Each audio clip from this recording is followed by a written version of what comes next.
اتلتيكو مدريد كيحسم القمه برباعيه نظيفه. راه ميمكنش هادشي اللي دارت اليوم اتلتيكو مدريد للبارسا، راه شوها في الشوط الاول، وهادشي من بعد ما سال شوط واحد برباعيه نظيفه. اتلتيكو مدريد الفرقه اللي كتعتمد على الدفاع، ولكن المرتدات راه ميمكنش. رباعيه في مرمى برشلونه، والبارسا ما قدرتش ترجع ولا تسجل في مرمى الاتليتيكو. قبل ما نبداو ما تنساش تخلي معاك لايك ومتابعه. اتلتيكو مدريد راه زربت على البارسا. مع بدايه المباراه سجل ايريك غارسيا بالخطا في مرماه، وما تعطلتش اتلتيكو باش تضيف الهدف الثاني عن طريق انطوان غريزمان، والهدف الثالث اللي سجله اديمولا لوكمان، والرباعيه واختتام مهرجان الاهداف اللي سجلوا الرائع جوليان الفاريز من بعد تسديده صاروخيه. ما يمكنش هذا الهدف. حارس البارسا ما بقاش شب في هذه الكره والو، قدرش كاع يتصدى ليها. ماتش دارت فيه الاتليتيكو كلشي، وماتش ما دارت فيه البارسا والو. يعني الاتليتيكو حسمت 90 دقيقه في 45 دقيقه الاولى. باقي الماتش ديال الاياب اللي غيتلعب في الكامب نو. هذا الماتش كان في ملعب ميتروبوليتانو، ولكن اش من اياب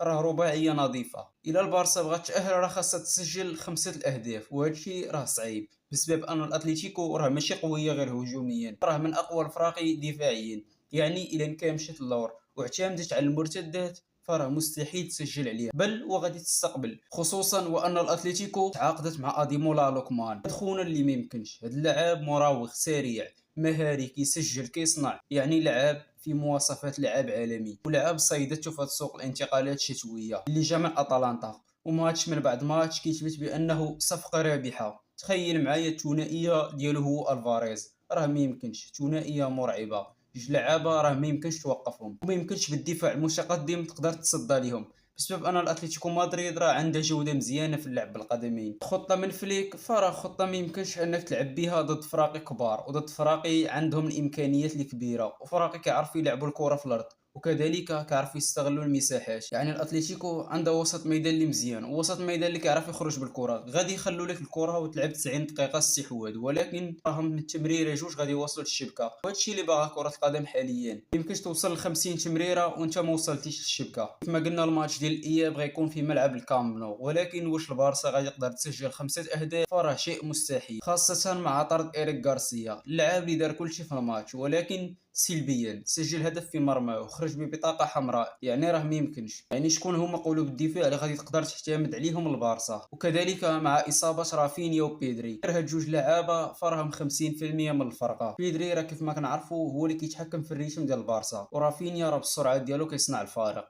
فراه شفنا بلاصتهم بقات خاويه. واش غادي يقدروا يكونوا في الماتش ديال العوده؟ الله اعلم، ولكن راه خاصهم يرجعوا. مع ذلك فراه الماتش بنسبه 99% ديال الاتليتيكو، لان الاتليتيكو راه كتدافع مزيان وغيعتمد على الكونتر اتاك بحال هذا الماتش، وغادي تسجل اهداف. الشيء اللي غادي يكون في الماتش ديال الاياب. نبان لكم في هذا الماتش وشنو هما الاخطاء اللي ارتكب هانزي فليك. الى عجبك الفيديو ما تنساش لايك ومتابعه. تهلاو.